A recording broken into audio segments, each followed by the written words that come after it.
जा रही है तो आपको लेनी चाहिए।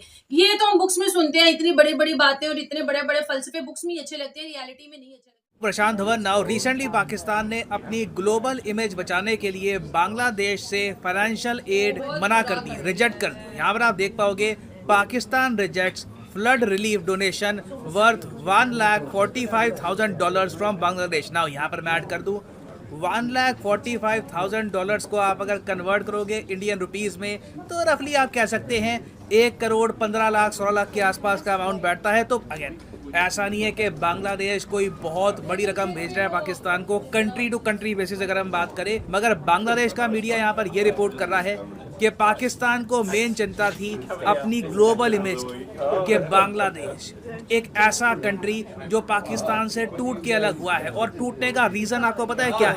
1970 में बताया जाता है कि बांग्लादेश को एक बहुत ज़्यादा भीषण साइक्लोन ने हिट किया था। ईस्ट पाकिस्तान था उस वक्त बांग्लादेश। ईस्ट पाकिस्तान के लोगों ने वेस्ट पाकिस्तान से बड़ी हेल्प मांगी, मगर वेस्ट पाकिस्तान ने हेल्प करने से मना कर दिया।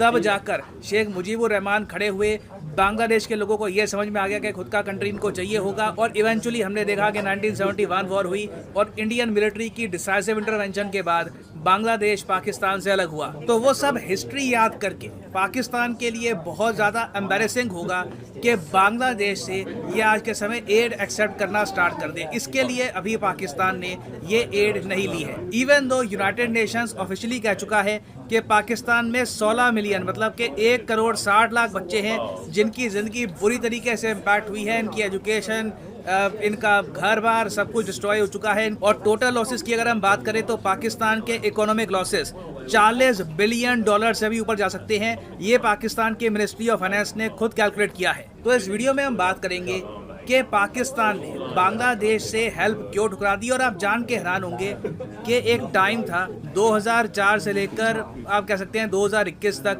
जब भारत ने भी 16 साल तक कोई भी फॉरेन एड एक्सेप्ट नहीं करी थी। फिर हमने अपनी पॉलिसी चेंज करी, तो भारत ने भी 16 साल तक फॉरेन एड एक्सेप्ट क्यों नहीं करी।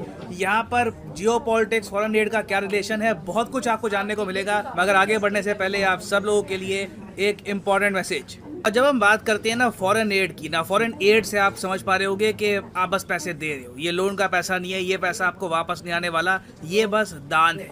इसको लेकर इंडिया में और इवन बाकी कंट्रीज़ में बहुत डिबेट होता है। अब मैं वैसे आपको बताता हूँ, जब भी भारत में कुछ हम अकॉम्प्लिश करते हैं, कुछ बहुत ज़्यादा रिमार्केबल कुछ हम बनाते हैं या फिर इकोनॉमी में आगे निकलते हैं, इसरो कुछ भी करता है, यूके से सिर्फ एक बात आती है, हम उनको फाइनेंशियल एड क्यों देते हैं, जबकि यूके बहुत ज़्यादा कम, कुछ $1 मिलियन फाइनेंशियल एड देता है, वो भी डायरेक्टली भारत सरकार को नहीं। इनके बहुत सारे जो NGO हैं इंडिया में वो ये सब काम करते हैं इनकी एड पर। तो हमेशा आप देखोगे यूके में जो मेंबर ऑफ पार्लियामेंट है ये पूछते हैं इनकी सरकार से कि जब इंडिया इतना स्ट्रांग हो गया तो इंडिया को हम फाइनेंशियल एड क्यों देते हैं। बीच में आपको याद होगा यूके ने एक तर्क निकाला था कि इंडिया ने $330 मिलियन का स्टैचू ऑफ यूनिटी बना दिया। यूके ने 1.1 बिलियन पाउंड दिए थे इंडिया को। ये ऑफ कोर्स बात कर रहे हैं 2012 से लेकर 2016-17 के टाइम की। फिर इवन रिसेंटली मैं देख रहा था जब इंडिया ने यूके को सरपास कर दिया तो ज़्यादातर ब्रिटेन जलन के मारे या फिर फ्रस्ट्रेशन के मारे ये लिखते हैं कि इंडिया को अभी भी हम फॉरेन एड क्यों दे रहे हैं, उनको फॉरेन एड देना बंद करो, खुद पे खर्चो, उनको पैसा मत दो। जबकि आप जान के हैरान होंगे डॉक्टर मनमोहन सिंह जी ने 2004 में एक आप कह लीजिए अनस्पोकन पॉलिसी बना दी थी। ये पॉलिसी ये थी कि भारत सरकार डायरेक्टली किसी देश से फॉरेन एड नहीं लेगा। ये हमने शुरू किया था 2004 सुनामी के बाद। 2004 में सुनामी आई, डॉक्टर मनमोहन सिंह जी ने कहा कि हम इस सुनामी से रिकवर अपने दम पे कर लेंगे, किसी देश की हमको आवश्यकता नहीं है। यहाँ पर आप देख पाओगे एक आर्टिकल आपको दिखेगा 2004 का, government refuses foreign aid to fight disaster. और उसके बाद एक के बाद एक डिजास्टर हुए। उत्तराखंड में बाढ़ आ गई 2013 में, उससे पहले कश्मीर में भूकंप आ गया था 2005 में, कश्मीर में फ्लड्स भी आए थे 2014 में। मगर इंडिया ने इन सब डिजास्टर्स के बाद भी, चाहे रशिया हो, चाहे इजराइल हो, USA हो, directly government to government foreign aid नहीं ली। और तो और ये वो टाइम है जब हमारे प्रेसिडेंट ऑफ इंडिया उस वक्त थे प्रणब मुखर्जी साहब, इन्होंने डायरेक्टली यूके के मीडिया को कह दिया कि तुम फॉरेन एड क्या करते रहते हो, नहीं चाहिए तुम्हारी फॉरेन एड, तुम्हारी फॉरेन एड पीनट्स की तरह है, मूंगफली है, मतलब बहुत ज़्यादा कुछ $1 मिलियन देते हो और उसके बाद बोलते इतना हो कि हमने फॉरेन एड दे दी, जैसे कुछ एहसान कर रहे हो हम पे। और यहाँ पे आप बिल्कुल सही समझ रहे हैं कि भारत ने फॉरेन एड मना कर दी थी नेशनल प्राइड के इशू को लेकर, यहाँ पे आप देख पाओगे एक बहुत ही अच्छा द हिंदू का आपको आर्टिकल दिखेगा, प्राइड एंड फॉरेन एड, इसको पढ़िएगा। 2018 में आर्टिकल पब्लिश हुआ था, आज से 4 साल पहले। यहाँ पर लिखा है कि बिल्कुल भारत ने फॉरेन एड नेशनल प्राइड के इशू को लेकर रोक दी कि हमको कोई ये क्यों कहे कि हम गरीब देश है, हमें हेल्प चाहिए, हम स्ट्रांग हो गए हैं। अब देखिए, हमें एज ए कंट्री कहीं ना कहीं कॉम्प्लेक्स तो है, क्योंकि इकोनॉमिकली हमको बहुत ज्यादा लूटा गया, प्लंडर किया गया हमारी इकोनॉमी को। हमारा जो एक देश हुआ करता रहा उसको बांट दिया गया, और फिर जिन कंट्रीज ने हम पर राज किया था वो अगर हमको ये कह दे कि शायद हमको फॉरेन एड तुम्हें नहीं देनी चाहिए, तो कहीं ना कहीं एक कंट्री का स्वाभिमान जागता है। वो कंट्री कहता है कि खुद करेंगे, खुद खड़े होंगे, we will not accept foreign aid. मगर याद रखिएगा, ये सब जो सेंटिमेंट है ना, ये किसी यूट्यूब वीडियो के कमेंट सेक्शन में अच्छे लगते हैं, कहीं ट्विटर वगैरह पे कोई आदमी ऐसी कोई लिख रहा हो वहां पे अच्छे लगते हैं, इमोशंस वगैरह बह रहे हैं। बट कंट्री लेवल पे ना आपको रैशनल होना पड़ता है, आपको प्रैक्टिकल होना पड़ता है। और बड़े देश आप देखोगे प्रैक्टिकल है, रैशनल है। इंडिया ने बाद में ये भी देखा कि यूएसए में जब हरिकेन कटरीना आया 2005 में, और इंडिया ने कुछ एड सेंड करी यूएसए को, यूएसए ने एक्सेप्ट कर लिया। यूएसए ने ये नहीं कहा कि तुम गरीब कंट्री, तुम क्या हमारी हेल्प करोगे। यूएसए ने कहा कि ओके थैंक यू, एड ले ली। चाइना के यहाँ एक बहुत बड़ा अर्थक्वेक आया था 2008 में। चाइना हमसे उस वक्त भी काफी आगे था, अब तो खैर बहुत आगे निकल गया, मगर उस वक्त भी चाइना बहुत आगे था हमसे। चाइना ने भी यहाँ पर ये नहीं कहा कि हमारे तुमसे बॉर्डर डिस्प्यूट है, हमारी इकोनॉमी बड़ी है, तुम क्या हमारी हेल्प करोगे। चाइना ने भी एड ले ली। और ये देखिए, आप कह लीजिए ज़्यादातर कंट्रीज में एक सिंपल पॉलिसी है कि अगर आपके यहाँ डिजास्टर आया है और कोई कंट्री आपको एड दे रहा है, अनलेस उस कंट्री के साथ कोई बहुत आपकी वॉर चल रही हो, दुश्मनी हो, वो अलग केस होता है। मगर नॉर्मल सर्कमस्टांसेस में कंट्रीज एड एक्सेप्ट कर लेती हैं, क्योंकि वो ह्यूमैनिटेरियन बेसिस पे दी जा रही है। ये जो पॉलिसी है ना कि फॉरेन एड हम नहीं लेंगे सरकारों से, ये तोड़ी थी 16 साल बाद 2021 में, जब भारत में कोविड बहुत ज़्यादा फैल गया था। यहाँ पर आप देख पाओगे 2021 का आर्टिकल है कि India open to foreign aid, okay to buying from China. हमने फॉरेन एड एक्सेप्ट करी, फ्रांस से, यूएई से, आपको याद होगा ऑक्सीजन के सिलेंडर आए थे, कोविड-19 की डोनेशंस आई। सरकार ने कहा ठीक है, पेंडेमिक फैल गया है, क्या करें। और फिर जैसे मैंने आपको बताया, यूएसए भी इंडिया से एड एक्सेप्ट कर रहा था, फ्रांस भी एक्सेप्ट कर रहा था अपने टाइम में। सब कंट्रीज ने एक न एक लेवल पे आकर एक दूसरे की हेल्प करी। नाउ अगर हम पाकिस्तान का केस देखें तो ये एक बहुत ही यूनिक केस आपको दिखेगा।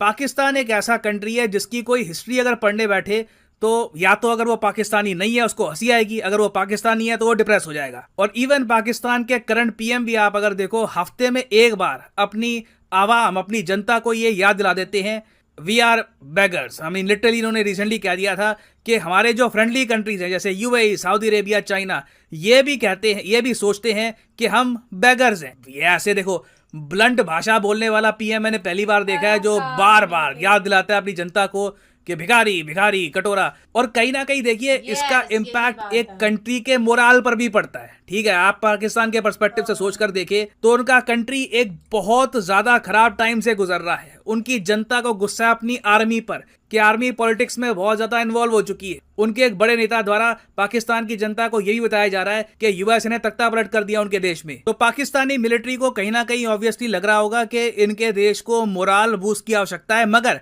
इन्होंने मोराल बूस्ट करने का जो तरीका चुना है बहुत अजीब है कि बांग्लादेश है जो एड आ रही है ये एक्सेप्ट मत करो, इससे हमको और छोटा होने वाली फीलिंग आएगी। उसके अलावा पाकिस्तान के विदेश मंत्री ने यह भी कह दिया कि हम तो जी इंडिया से भी जो एड है हमने मांगी ही नहीं है। ये जो ऐसे डायलॉग होते हैं ये सूट करते हैं बहुत ज़्यादा स्ट्रॉन्ग कंट्री को जो बिल्कुल अपने पैर पे खड़ा हो सकता है, उसको किसी की आवश्यकता नहीं है हेल्प की। पाकिस्तान में लिटरली WHO ने वार्निंग दे दी है कि कुछ ही हफ्तों में यहाँ पर फूड शॉर्टेज होगी। ये देखिएगा, अभी 1-2 हफ्ते रुक जाइए, बहुत ज़्यादा डिस्कशंस होंगे, कई आर्टिकल पब्लिश होंगे कि पाकिस्तान में खाने की कमी है, हाइपर इन्फ्लेशन हो गई है क्योंकि जो इनकी फसलें बर्बाद हो चुकी है, बीमारियां तेजी से यहाँ पर फैलेगी, डेंगू वगैरह बहुत तेजी से यहाँ पर फैलेगा क्योंकि बेसिकली आधा पाकिस्तानी डूब चुका है।